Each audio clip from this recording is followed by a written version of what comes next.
Today we're looking at OnShape part studios and assemblies. This is just going to be a kind of a brief introduction to them. Um, this isn't going to replace the actual like courses and kind of the step-by-step guides or anything. There are other things that we're going to talk about in a second that'll do that better than me in this short amount of time. So part studios we briefly touched on a couple weeks ago when we did our intro to CAD and OnShape, where we talked about sketching and making parts. We can go back and look at those. And OnShape has two courses that walk you through all of the individual buttons, exactly how every little step works. And these are definitely recommend going through and doing this to get a better understanding. Like this is how I've learned. You just kind of go through all of these and they walk you through what each of the different ways to make features are, how to make different sketches. All of that happens really nicely in these learning pathways. From there, but just kind of a refresher, Part Studio is where we create the unique parts that we actually make in our project. So if we're making something new, if there's something that we're going to make kind of from scratch, we do it inside of a Part Studio. And unlike some of the other CAD packages like SolidWorks, Part Studios can have multiple parts inside of them. So that's one of the things we'll see today when we do the demo. So we're allowed to do sketches that can be related to multiple parts, and you can kind of have everything defined as one sketch and then add it out, then create different parts from that single sketch, which is really nice. And so again, part studios are kind of where we make our unique things. In contrast to assemblies, which again, there's a course that walks you through all of the stuff I'm going to show you kind of in the demo. It kind of walks you through every little button again. So I highly recommend going through it. Assemblies are how we connect multiple parts together, and that they don't have to necessarily be parts that we created. So assemblies are also where we insert a lot of the parts that already exist. So like we've gone through a bunch of our different design trainings and we've seen that there are sprockets and pulleys and all these parts that we normally purchase that already have been designed by somebody else. Assemblies are where we insert those parts, and we'll talk about how to do that really simply and easily, so we're not spending a bunch of time like recading every sprocket and doing it all from scratch. We have that work kind of already been done for us. People have made it into nice, easy collections that we're able to just grab from, import, and build up our mechanisms and robots much easier than if we had to CAD everything ourselves. In assemblies, OnShape has a concept known as mate connectors. So mates in pretty much every form of CAD are how you tell the CAD program how to attach two different things together. So if we wanted to put a shaft through a hole, if we want two faces to be connected to each other, that's what we do with things that are called mates. In OnShape, because we have these mate connectors, we're able to make that process really simple and fast, which is awesome. So a lot of times in other CAD programs, you might have to tell something, okay, I want these faces to touch, and then I want these two edges to touch, or something like that, where you have to do multiple things to get the parts not to be able to just move around in relation to each other. In OnShape, you basically only need one mate for any time two things are connected together. And this will make more sense when we go through the demo here in a second. But there's a bunch of different variety of mate types that allow you to define the different degrees of freedom, which is degrees of freedom are how parts are able to remove, or how parts are able to move in relation to each other. So we're going to expand on degrees of freedom here a little bit. So in case you've never heard of the concept of degrees of freedom, it's basically how a part is able to move in relation to something else. So if we have like a pen and we need it, and if it's just floating in space, it has 6 degrees of freedom, like shown down here in the bottom right. It can move forward, backwards, left, right, up, down, and then it can twist around all those axes as well. So it has 6 degrees of freedom. If we start locking those degrees of freedom, if we say, okay, the pen can only move side to side, now the pen would only have 1 degree of freedom if we somehow had made it to where it can't do anything else. So an object that's fixed has 0 degrees of freedom. A wheel that can spin only but can't move in any other relation to its shaft has 1 degree of freedom. It only has that 1 rotational degree of freedom. if the wheel could then also like slide back and forth and rotate, then it would have 2 degrees of freedom. And part of it is just knowing if we're actually attaching something, or we're going to mate something in our assembly, or if we're going to actually mount it on the real robot and see what it's going to do in real life. It's important to know how many degrees of freedom some part of our robot needs to actually have in relation to the rest of the robot. It's normally bad if something that's not supposed to move starts moving, and it's normally bad if something that's supposed to move can't move. So trying to figure out how many degrees of freedom it has, and when we're building it in our assemblies, that's really important when we're deciding which type of mate to use, is to know how many degrees of freedom that bit has, that part has.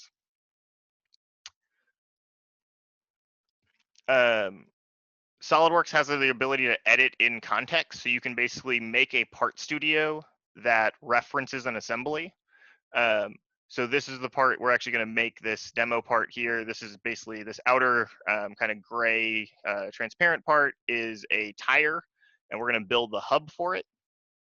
And so you can create an assembly, insert different parts, and then you can make a part studio that can kind of see parts of that assembly and reference different bits of it, so you don't have to get all of those dimensions. You don't have to know every specific number to how big a hole should be. You don't have to do any of that. You can kind of just use some of the references that already exist in the assembly when you're creating a new part, which is very useful. And so we're going to go through that in the demo today as well.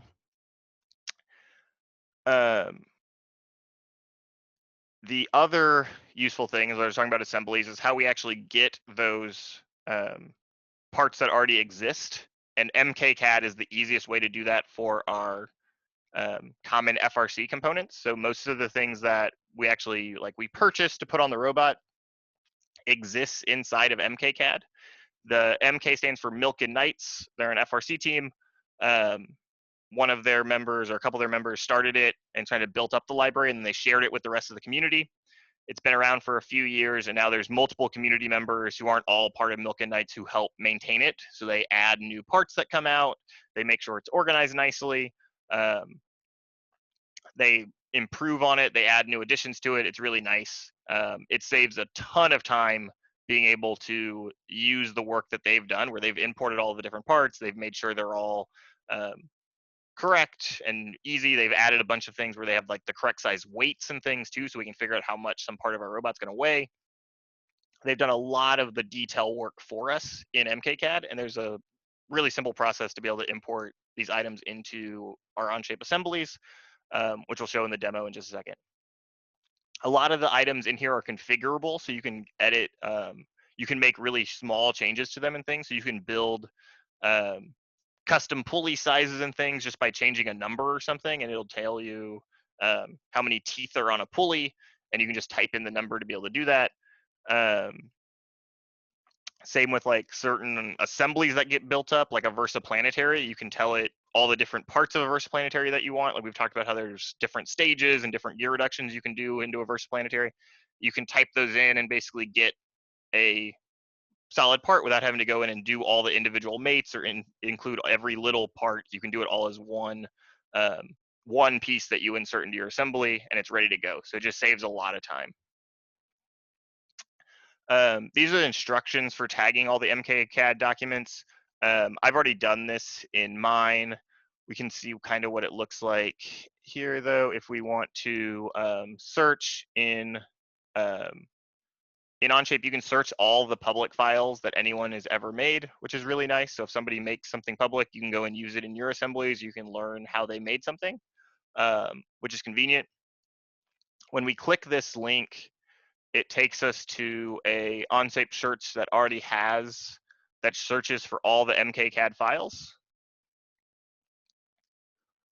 So these are all of the different MKCAD files, and you can go through and you can label each one of them MKCAD. So you'd have to create a new label, call it MKCAD, and then you can just go through and label each of these.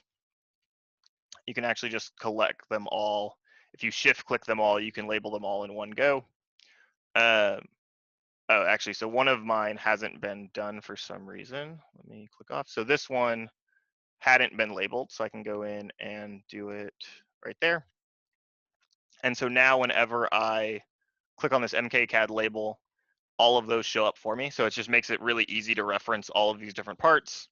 And we can look at them. So if you actually look in, you can open one of the documents if you want, and you can see everything it has. So like MKCAD wheels. Down here is how you navigate any of the OnShape, the document, right? So all of these different wheels are inserted. There's a bunch of folders, and all of these are different types of wheels we use in FRC pretty commonly. And they just have every one of them. And so when we need to insert it, it's super fast because we can just we can go through and look in the wheels, and we can just search for the wheel that we're looking for and very quickly add it in.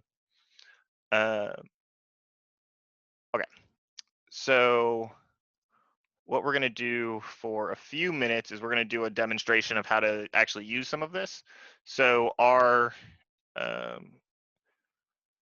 2020 robot had a special pneumatic tire that we purchased, and we did a kind of quick CAD model of the actual tire itself, and we had to make a hub for it to be able to fit on our drivetrain and for us to be able to power it.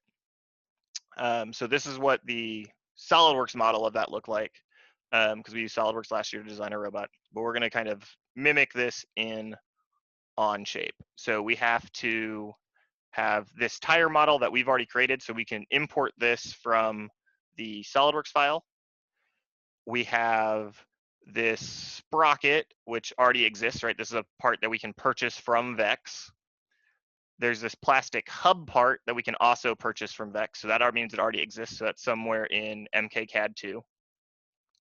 And then we have two parts that we have to make. We have this plate here, which we have twice. So there's one on this side and there's one on this side. And then there's this inner hub part. We can show if I hit isolate. So then we have this part too that we have to make. So we're going to look at making that in OnShape. Let me go ahead and start completely from scratch. So we can make a new document. D2.4 example, something like that. We have this new document. One of the things we need to do is import the wheel. So if this is the only place we wanted to use it, we could import it. I've imported it in another file as well. So if I wanted to, I could go insert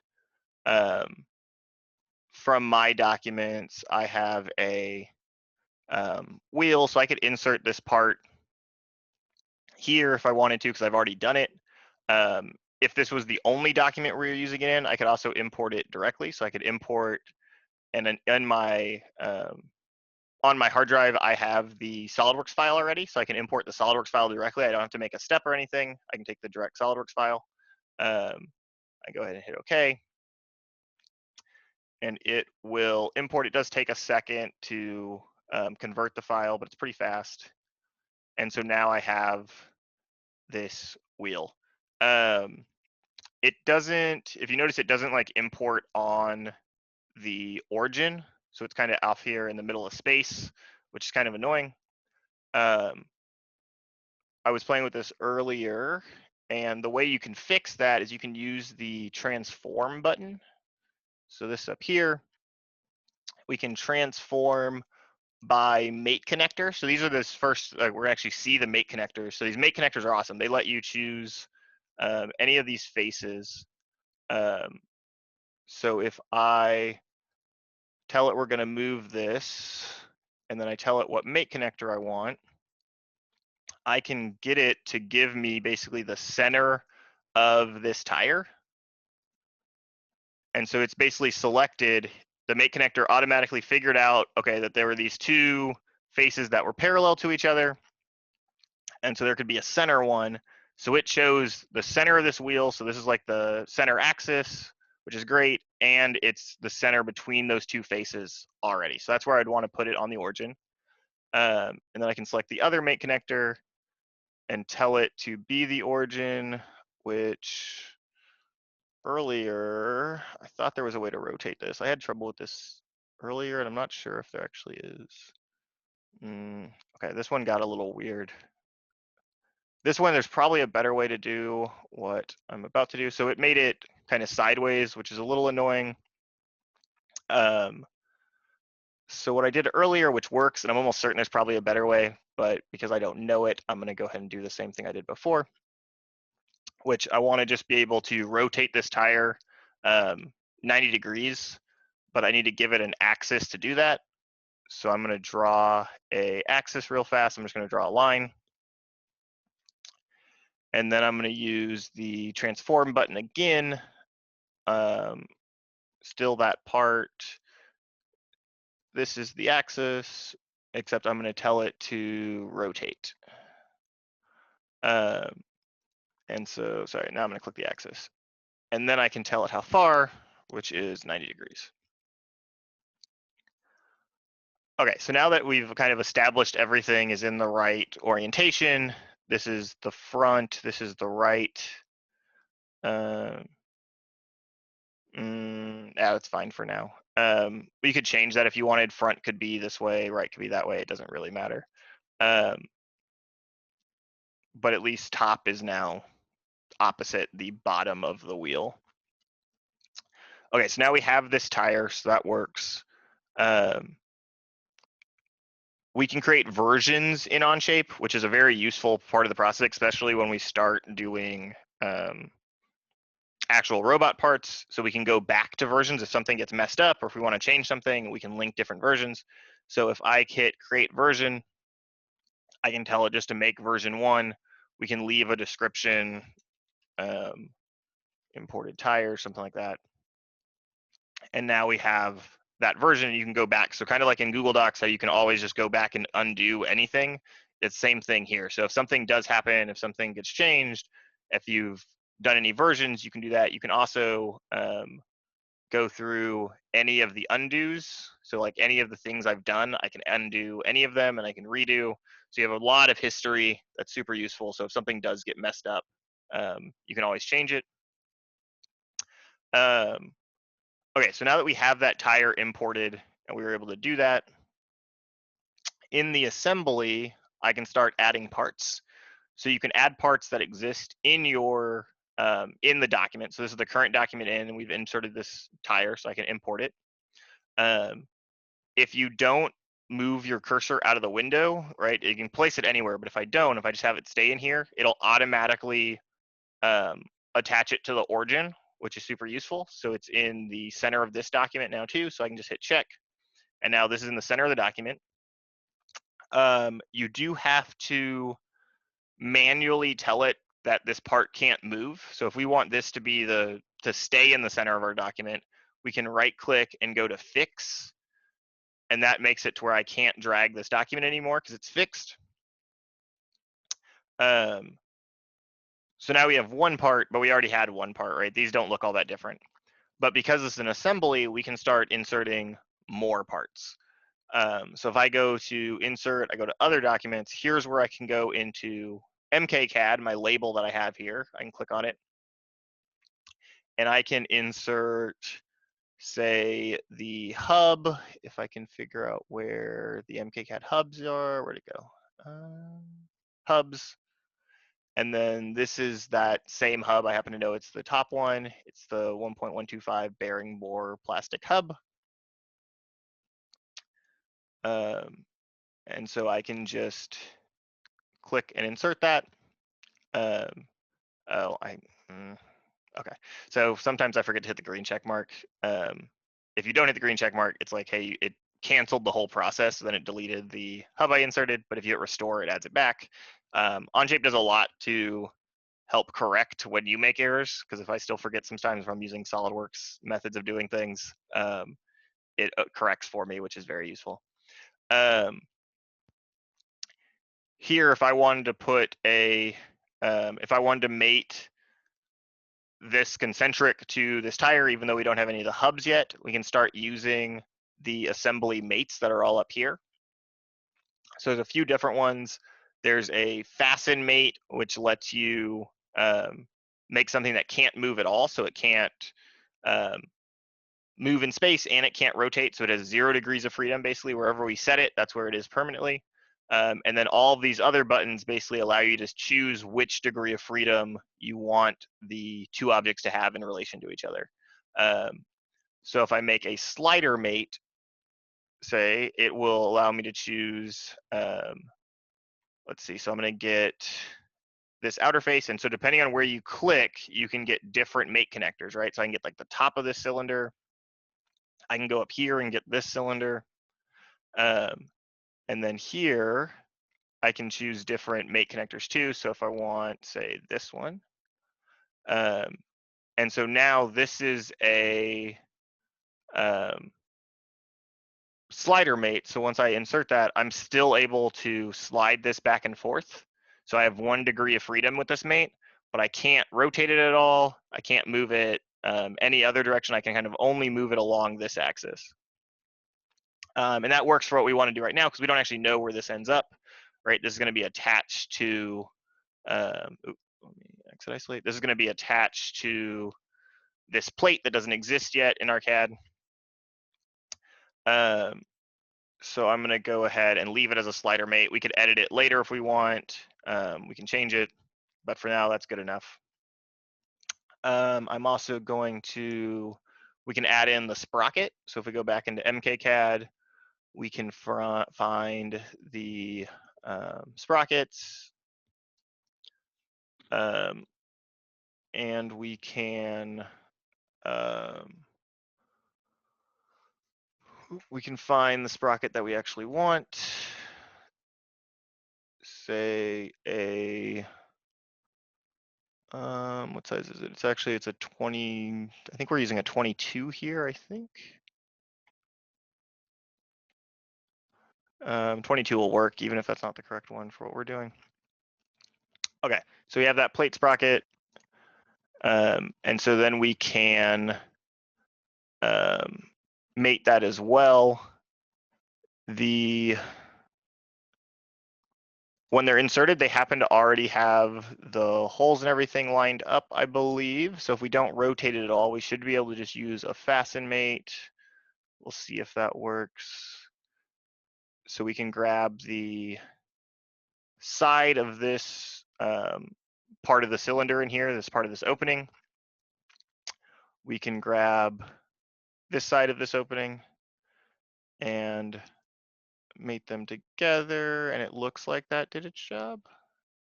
We can measure in a second to see if those are actually concentric. So we can use the measure tool down here on the bottom right. I can click that cylinder and maybe that cylinder. Parallel axis, yeah, so the axis looks to be concentric, so that's cool. So yeah, so everything there looks right. So now, because those are mated, and those are fastened together, so I can't separate the sprocket from the hub, but because the hub is moving, I can still move this along because I have that one slider mate. Okay, so we've seen kind of how we can do things in assemblies, but now if we want to start creating parts that are using some of these features, the way we do that is we make a in context part studio. So there's this button up here that says create part studio in context. And we're going to click on that. We're going to select our origin or mate connector. We're going to select the origin of the assembly so that everything gets inserted back in the exact same spot. It makes it way more convenient if you select the origin every time. And so now we have these grayed out parts already, and we have our axes. So it's just like the normal default part studio, except we also have in context features, except, did it go away? Hold on, what just happened? Okay, I'm gonna redo that because apparently it goes away if you don't do it. There might be a way to not have it do that. I'm not entirely sure, but it's fine. We will just hit the button again.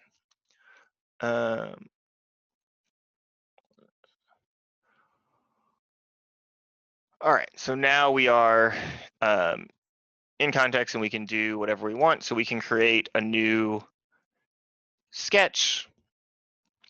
You can create it in a variety of places. We're going to create ours just on this front plane since it cuts right through the middle of the tire. And we're going to draw the hub first. So I'm going to create this sketch right here on the front. I'm going to hide the other planes so they're not in our way when we're drawing. And so this hub part that we talked about, so we're going to draw this middle part first, then we'll do the plates. It basically has, the most basic version has all those little, what are called versa keys. There's these little things that kind of allow the two parts to intersect. And then it has these 6 holes that go around it. For this version, we're not going to worry about the different sizes of these holes. These were there for some special things that we eventually added, but the original version of this part didn't have them. And then we're also not going to worry about these big cutouts yet. This was just kind of to save. This was 3D printed, so this saved some of the material. But it's not a big deal if they don't have them in this part. We could add those later too. So the first thing we're going to do is we can draw a circle and put the center right on the origin. And we can tell that circle to be the same size as the inside of the tire. So we can click on those two things and come up to equal. So now it's the same size as the inside of the tire. And we also have all of these 6 holes all need to line up, and these kind of like these versa key things all need to line up too. Ooh, that's interesting. Okay, hold on. So sometimes you have to select things in kind of a little bit of a different way. That's fine, because it'll try to select the actual sketch entity.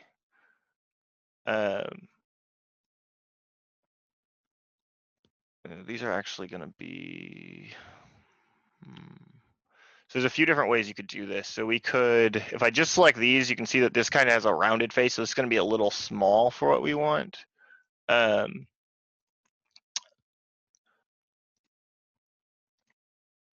So instead, I can select all of these outer lines on this one. Because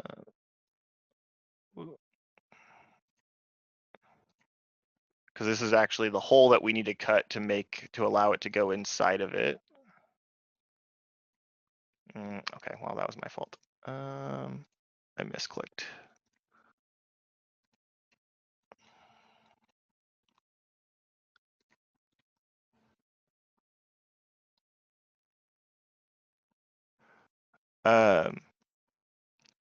Yes, there'll be a ton of, there's a ton of time to practice this. And like we said, the other OnShape videos and things are super useful for learning, and they kind of take you step by step and have things for you to actually do on your own too, so you can walk through them.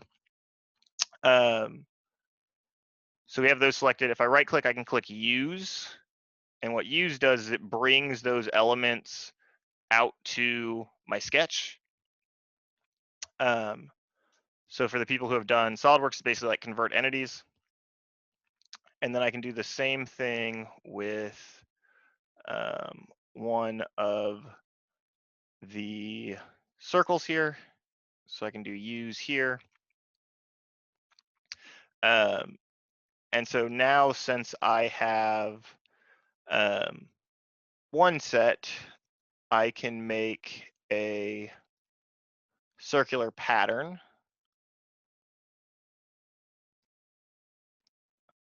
With those parts, it already brought in my thing. Where is?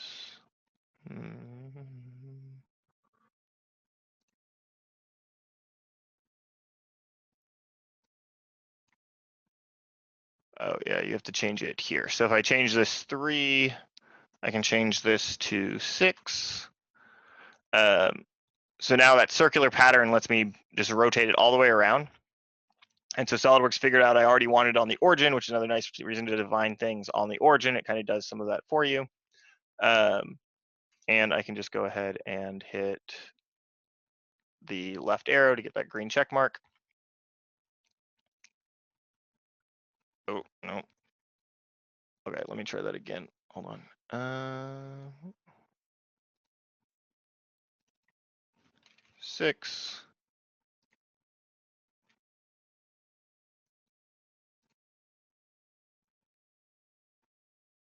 Well, now I'm confused why this isn't working. Hold on.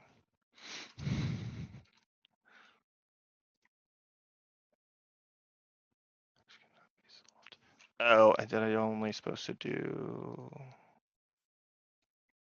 Why can't it be solved?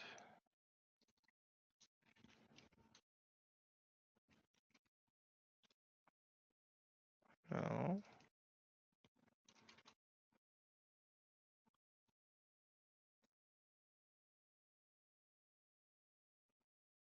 Six is correct. Yet it's mad. Okay, that's weird.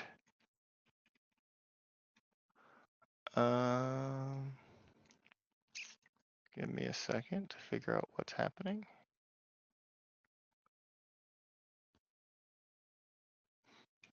Doesn't like that either.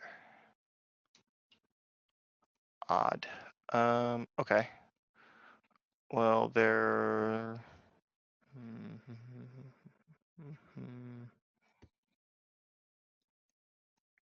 This is why live demos are always frustrating when you try to do something and OnShape tells you no.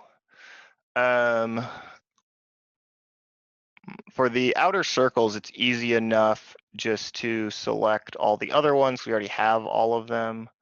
And we can just use them in the same way. So the only one we really need to pattern that would make things faster is this. Yet it doesn't quite want to let us do it the way I would expect it to.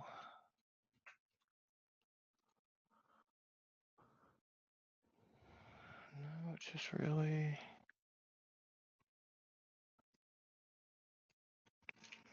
not pleased by that.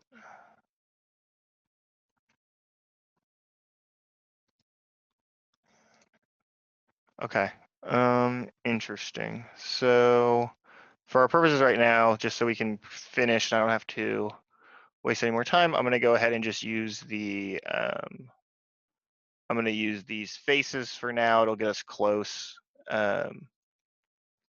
In real life, we would solve why that wasn't doing what it's supposed to, but we're somewhat on a time limit here. Okay, so we have something close to what we want. So we're able to, oh, we also need to get the center of this circle too. We forgot about that part. Okay. We can use there. So now we have the center of the whole part. And so we can say we're done with the sketch and we can extrude the sketch. So we can tell it we want to extrude this part of it. I don't think this works, but I can try. I think it did work. Okay, cool. So you can just tell it up to face, and you can choose the face of one of the in-context parts. You can have a second position as well, so I can tell it up to face, and I can do that. And so now we have most of this hub part ready to go. And that did a lot of the process of actually making this pretty quick. If the circular pattern would have worked, it would have been even easier. I'll figure out why that doesn't work some other time. So to make the plate now, one of the really nice things about Part Studios is you don't have to make a whole new sketch. So we can just, we can have this sketch exist already. I can suppress this part so we can see the sketch. And basically the only difference between that part and this outer part is that the outer part's a little bit bigger. So it has a bigger outer diameter so that it can capture the tire basically. So we're just going to add a ring to it. So I can edit this sketch again. I can I can draw another circle. Ooh, let me get out to where this makes more sense. Okay, I can draw another circle. I can click on this one and this outer edge of the tire, and I can set those to be equal. Did I miss the origin? All right, I missed the origin, so I can move it back on the origin. So you saw that it was blue before, so it knew it wasn't fully constrained. So black lines are fully constrained, which means I can't drag them around. So I can go ahead and finish that sketch. So in OnShape, I can leave the different contours. It doesn't really matter. And I can make a new part that uses this entire sketch. So it only selected that ring to begin with, but I can click on the rest of it. So now I have this whole part, and then we can just tell it how thick it is. So for this part, we know it's only 1.25 inches thick, which is 1/8 of an inch.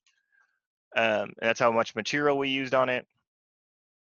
So I can go ahead and just tell it it's 1/8 of an inch, and we're make sure this is new. We're not adding this to anything else. We're going to make a new part here. So I can hit check.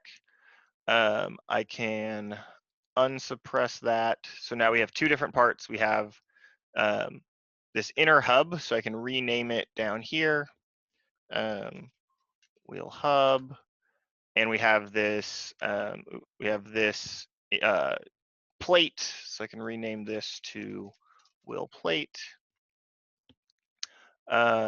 We can create a new version since we've done some work. We can do a wheel hub and plate made. And if I come, we can go ahead and insert. So like this hub is in the right spot, right? So it's in the middle where it's supposed to be. So I can do insert and go to assembly, and I can select the hub, and it'll insert it into the assembly for me, all ready to go. And I can fix it because we know that it's in the right spot.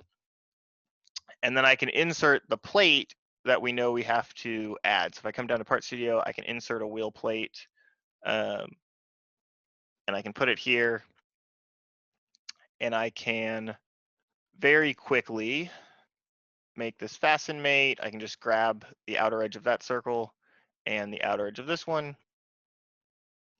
and mate it together. And I can do the same thing if I want to make another one. I could, there's a variety of ways I could do this. I could copy and paste another copy in and then just make a mate. I could insert another copy. You could like pattern it. There's a variety of ways you could make this other plate on this side. And those quick mates are all I have to do. This thing can still move. It's still on this like slider, right? So we can go in and we can fasten it directly to the outside of this plate, and it'll solve that last degree of freedom for us. You see this part didn't move, so it didn't move until we hit solve, and then it'll move because it knows it has to like kind of finish that other mate too. So I can hit check. And so now we have kind of the most basic version of this wheel hub and plates. If we wanted to start with that, we could have, and then we could go back in and we could add all the sketch features and make it a little bit more complicated. We could add each of the other holes. We could add some outer holes. All of those are pretty easy to do, and we could just do that in the Part Studio, and they will add themselves to the actual outer part. So if I wanted to come in, I could actually do some of that here. So if I wanted to add one of the outer holes that we had, D is for dimension, so I can tell this to be say 0.2 for now, and I can use the dimension tool again to tell it how far away I want this, say like 1.5. we should be able to, we can see if circular pattern works better here. I don't actually know if it does. Yeah, so circular pattern worked there. So we have those 6 holes again. And so when I do that, it should automatically put them through, because I did it all in that same initial sketch, it adds them to the other parts already. So because both of these parts were based on that same initial sketch, it gets put in, and I have those holes ready to go, and they'll be in my assembly and everything, right? So things can get updated really fast and really easy that way. Um, uh, if you want to look back and see what like the context is, you can click here and we can kind of start seeing what the assembly is, and I can update context, and it'll show the new version of the assembly, so I can still kind of add stuff, but things moved around a little bit. But it makes the whole process pretty easy and quick to be able to make some of these parts in relation to other parts, if that makes sense. Okay. I think that will end it there for today.